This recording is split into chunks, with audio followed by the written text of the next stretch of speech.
Hello class. Today we're looking at section 6.6, perform similarity transformation. Turn to page 403 and let's look at the vocabulary. A dilation is a transformation that stretches or shrinks a figure to create a similar figure. A dilation is a type of similarity transformation. Also on page 403, you have key concept called coordinate notation for a dilation. And it talks about how to notate a reduction or an enlargement. So make sure you look over that key concept as well. Now turn to page 403 and let's look at number 3.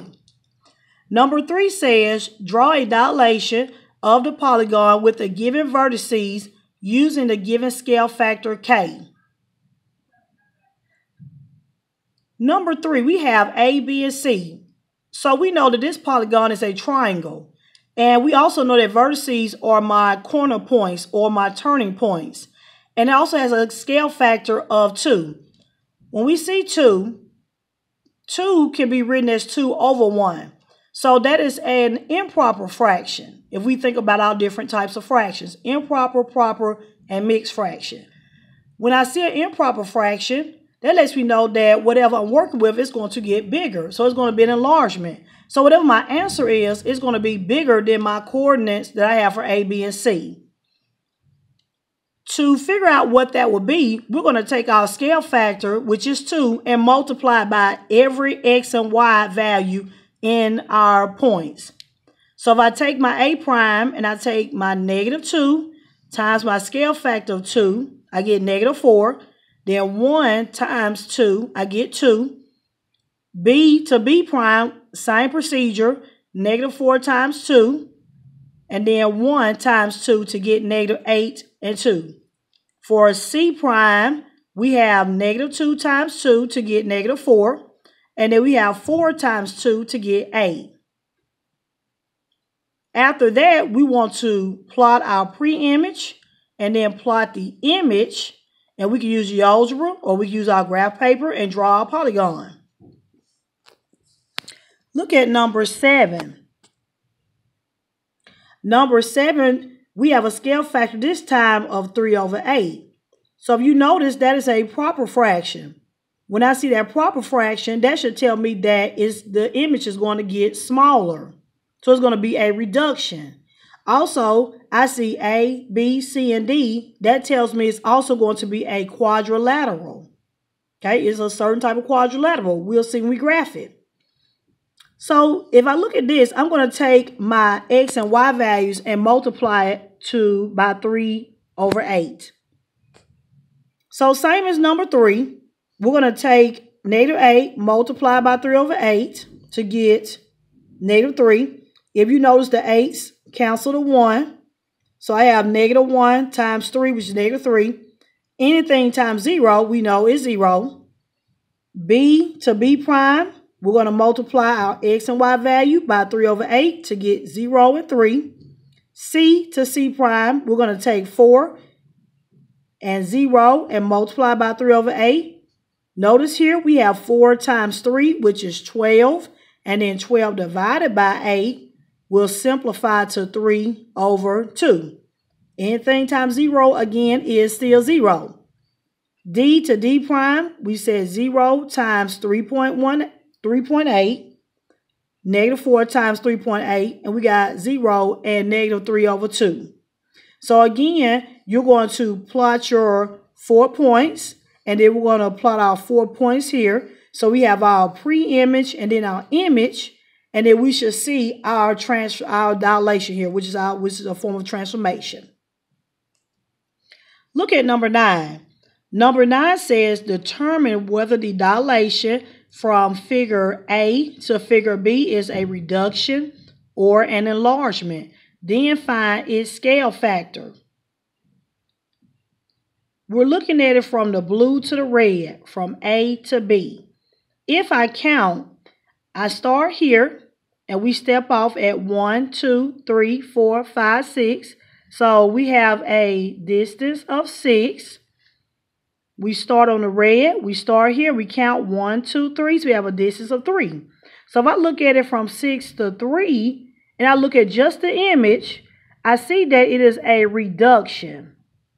But if you remember from the previous section, it said go from A to B, but we write our fraction from B to A, B over A, because it's a reduction. So when we hear the word reduction, we want to think, okay, that's going to be a proper fraction.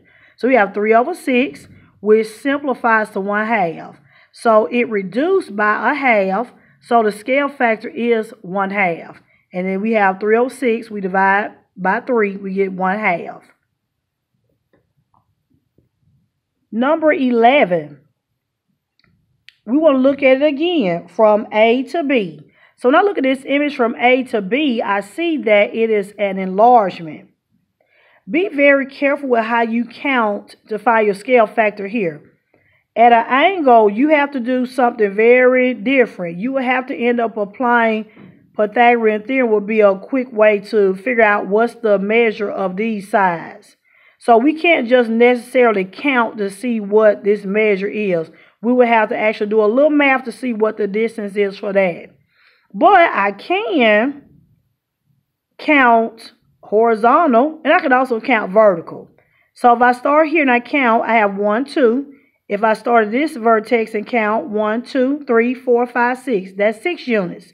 So I see that it is an enlargement. So if it's an enlargement, what type of fraction would I see? I should see an improper fraction. So when we're going from A to B, we have to write B divided by A because it's an enlargement. So we know 3 divided by 2, 6 divided by 2 equals 3 divided by 1, which simplifies to 3. So it's enlarged by 3, and you need to count the enlargements horizontally and vertically, which is what we said, this way, or you go that way. And the scale factor is 3. Look at number 16. It says determine whether the transformation shown is a translation, reflection, rotation, or dilation. So let's review over that. I know a translation shifts up, down, left, right. A reflection flips. It can flip over the x-axis, the y-axis, x equal y, y equal -2. It can flip over some type of mirror line. A rotation turns clockwise or counterclockwise, 45, 55, 90, 180, 360 degrees. And we know a dilation, it stretches or shrinks, or it can enlarge or reduce. So make sure you review over your transformation rules so you're familiar. But we want to look at our images for 16, 17, 18 and see what happened. One more thing I want you to remember is the term isometry. We know that isometry preserves its shape and its side lengths and its angle measures. So one of those transformations would not be an isometry. Which one would it be? So look at number 16. If I look at my triangle here, I see that it turned. So that is a rotation. If I look at number 17, and if I look at the image, and I look at my mirror line will be my x-axis. So if you notice, it is one above the x-axis, and that's one below. But everything looks to be in the same place, but it mirrors each other. So that would be a reflection because my image in blue, it flipped over the x-axis. And now it's a mirror image of that. And that's a reflection. Number 18. If you notice, if I look at it from red to blue, it got bigger. It's an enlargement. So that makes it a dilation because it enlarged. And dilation would be the one that would not be considered an isometry because if you notice, this measure and this measure would not be the same. This measure and that measure, they're not the same anymore. And isometry preserves its length and angle measures. The angle measures would be the same, but the lengths are not the same. So it is not an isometry. The other three, a translation, reflection, and rotation are isometries because they stay the same. Look at number 19. It says find the scale factor of the dilation of figure A to figure B. Then give the unknown lengths of figure A. Looking at it from A to B, what did it do? Did it enlarge or did it reduce? It's an enlargement. So because it's an enlargement, I have to think about what type of scale factor should I be looking for? A proper fraction or an improper fraction? When I do an enlargement, it is an improper fraction. When we do an enlargement, that will be an improper fraction. Looking at this image, I have to find out which sides correspond to each other. I know that just by looking at the image, it's a dilation. It didn't turn, it didn't flip, it didn't do any of that. It stayed the same except it just got bigger. So I know that 3 corresponds to 6, N corresponds with 10, and M corresponds to 8. So I need to find a side that have both of their values. And the only one that shows me that is 3 and 6. They both gave me a value. The rest gave me variables and values. But again, we're talking about enlargement. So if I'm doing enlargement, I have to write it the other way. So to do an enlargement, remember we have to look for that improper fraction. So I'm going to say 6 over 3. We have 6 over 3. That simplifies to 2 over 1. So that means we have a scale factor of 2. So when I think about the word 2, that means that this triangle went to this triangle, it got twice as big. So this triangle went to the red, now it's twice as big, which is why it has a scale factor of 2. So now that we found our scale factor, we can now figure out what's the unknowns for, which is M and N, M and N. So looking at this, and I want you to remember that when you set up your proportion, you can write it different ways as long as it's in some kind of order. That is key. If it's in some kind of order, you can write it different ways. So if you notice here on my math, I did write it different. I know my scale factor is 2 over 1, but I did have it wrote a little backwards there. But it's okay because even if I wrote 6 over 3, I would have had to say equal 10 over N. It would have gave me the same answer. So I can say 3 over 6 equal N over 10, or go the other way and say 6 over 3 equal 10 over N. I'm still going to get 5. We're going to now cross multiply and divide by 6. I'm still going to get 5. Okay, so here, I could have said 6 over 3 equal 8 over M. Cross multiply, and I still would have got 4 for M. So here we do have 3 over 6 equal M over 8. Remember, you cross multiply because you have a proportion here.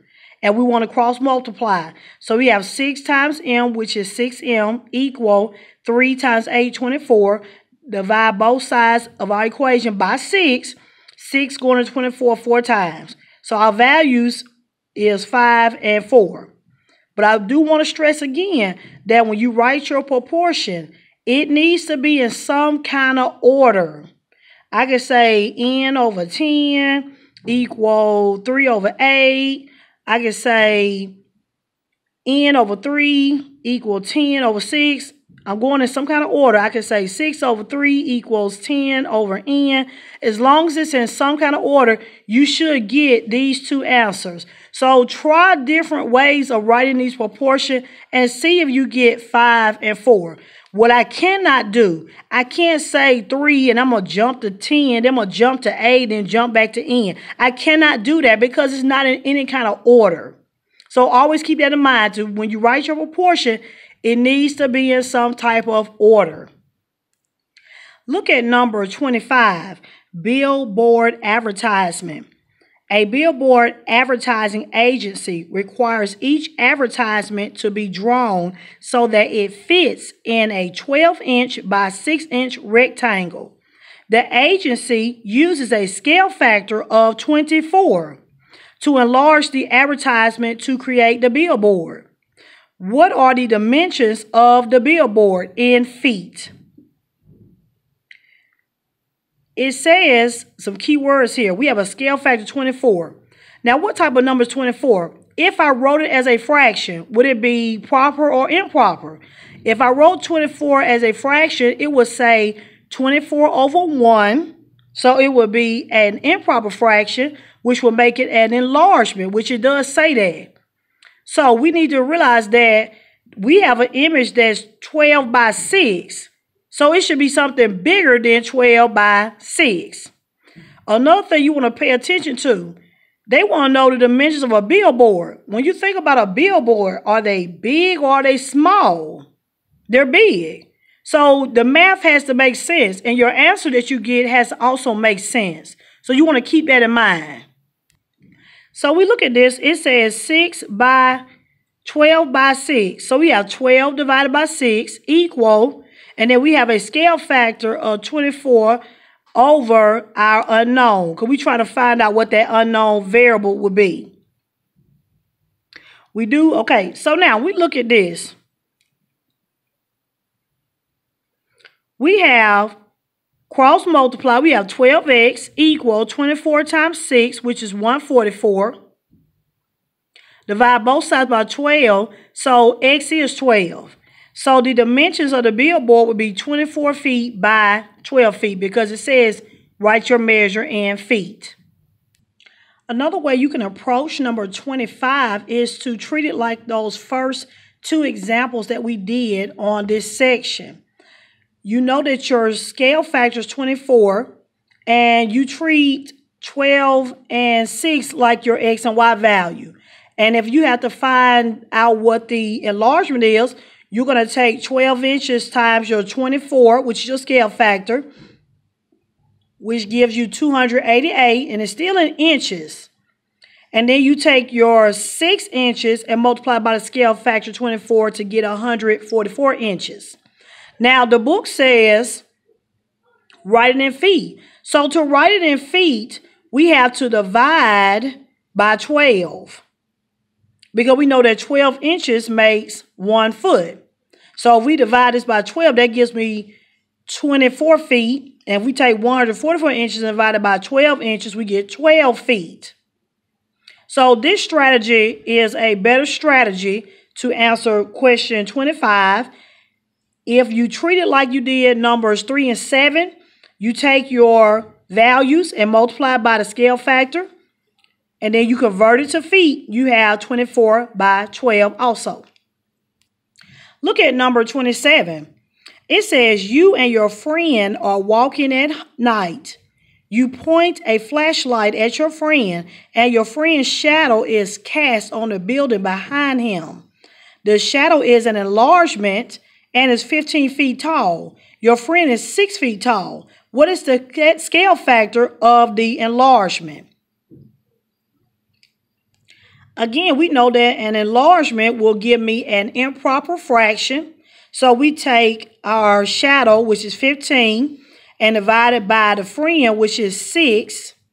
Our units are the same, so you want to make sure you always check that. And then you simplify this by 3. So we know 3 going to 15, 5, and 3 going to 6, 2 times. So my enlargement of my scale factor should be 5 over 2. Okay, that is it. So make sure you check your Google Classroom or check what the next assignment is for you to do, and make sure you study.